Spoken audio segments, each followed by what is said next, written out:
第2集，修和與賠補。路加福音第19章1至10節。經文：稅吏匝凱。耶穌進了耶里哥，正經過的時候，有一個人名叫匝凱，他原是稅吏長，是個富有的人。他想要看看耶穌是什麼人，但由於人多，不能看見，因為他身材短小。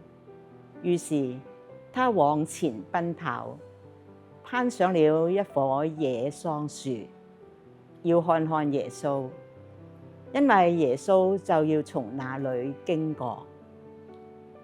耶穌來到那地方，抬頭一看，對他說：匝凱，你快下來，因為我今天必須住在你家中。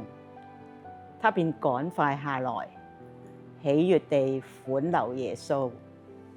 眾人見了，都竊竊私議說：他竟到有罪的人那裡投宿。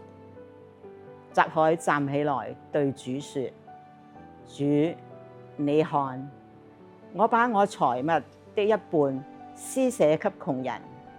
我如果欺騙過誰，我就以4倍賠償。耶穌對他說：今天救恩臨到了這一家，因為他也是亞巴郎之子。因為人子來是為尋找及拯救迷失了的人。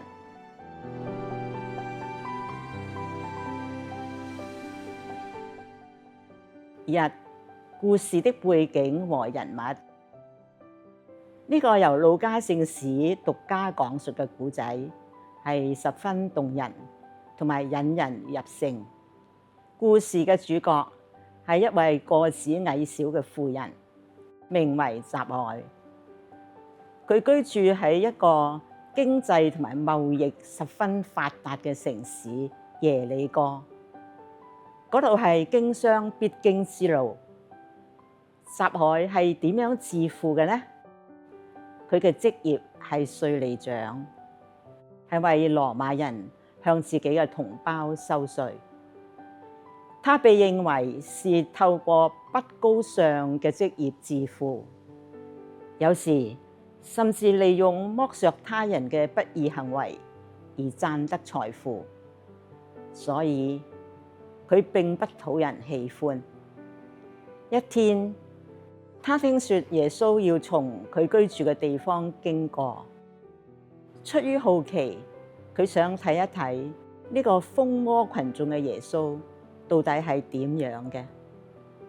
但係一則由於佢身材矮小，而另一則佢亦都有意避開群眾，於是佢往前奔跑，爬上咗一棵野桑樹。耶穌果然由嗰度經過。路加福音第19章第4節。經過一詞，反映出舊約中天主拯救以色列民嘅行動。呢個可以參考出谷紀第12章23節，喺嗰度話：因為上主要經過。現在耶穌要喺人群中經過。佢要俾罪人一個回頭嘅機會。耶穌嚟到呢個地方，抬頭一看，並呼喚匝凱嘅名字。看這個字係若望福音好喜歡用嚟描寫耶穌同人建立關係嘅動作。例如喺若望福音第1章39節。耶穌對想跟隨佢嘅2位若翰嘅門徒話：你哋嚟看看吧。又例如喺若望福音第1章42節，耶穌注視着西門，收納了他為門徒，並給他起名為刻法，意即伯多祿。匝凱聽到耶穌嘅呼喚，佢立即回應，趕快下來，喜悅地領耶穌到佢家中款待耶穌。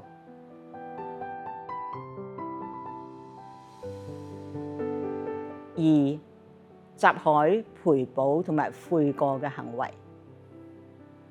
匝凱是個有罪嘅人，佢對耶穌召喚嘅回應非常爽快又具體。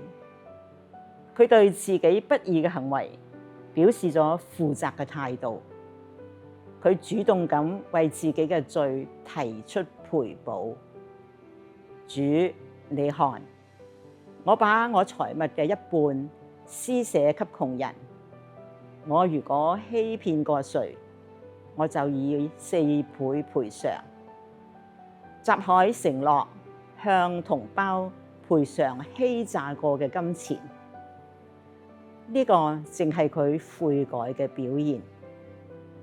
佢悔改並且願意賠補自己所犯過失嘅行為，感動咗耶穌。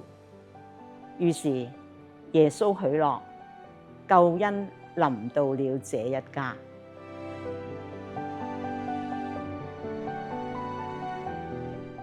3、賠補與修和嘅關係。匝凱聆聽耶穌嘅召喚，佢趕快從樹上下來，轉向耶穌，並勇敢地承諾為自己曾經損害過他人嘅行為負責，以實際同埋具體嘅行動作賠補。賠補係修和嘅必要因素。今日信徒嘅靈修生活已經逐漸失去咗教會長久以嚟嘅優良傳統，就係補贖嘅精神。補贖嘅方式可以因住時代嘅進步而變得過時，但係補贖嘅精神卻係扎根喺聖經嘅珍貴傳統。補贖精神嘅實踐唔單止能夠培養人們有一份刻苦嘅力量，更加能夠使人修煉出一份負責同承擔嘅勇氣，承擔自己嘅行為及其所帶嚟嘅一切後果，勇於改過。補贖或者賠補嘅精神喺今日強調問責嘅社會當中係尤為重要。事實上，雖然人們喺認知上明白到喺職場上同埋喺人際關係上問責精神好重要，但係事實上卻處處充斥着一股勢不可擋嘅卸責風氣。所謂有人犯過，冇人認錯，呢種不負責任同埋不能承擔嘅風氣蔓延得相當普遍，團體如此，個人更如此。喺咁樣嘅時代挑戰當中，我哋嘅信仰生活能否活出一份清新嘅氣息，以賠補精神嚟實踐出修和呢？從日常生活開始，伸展到工作；從自己開始，伸展到團體，再伸展到社會。缺乏賠補精神嘅修和，往往係空洞同埋係冇根嘅。賠補嘅精神會塑造出真正謙遜嘅品德。喺充斥住輕浮同埋傲慢嘅俗化社會當中，只有勇於承擔而又虛懷若谷嘅信徒，先至能夠贏得現代人嘅敬重，並且使人對我哋身上嘅天主產生好感同埋認同。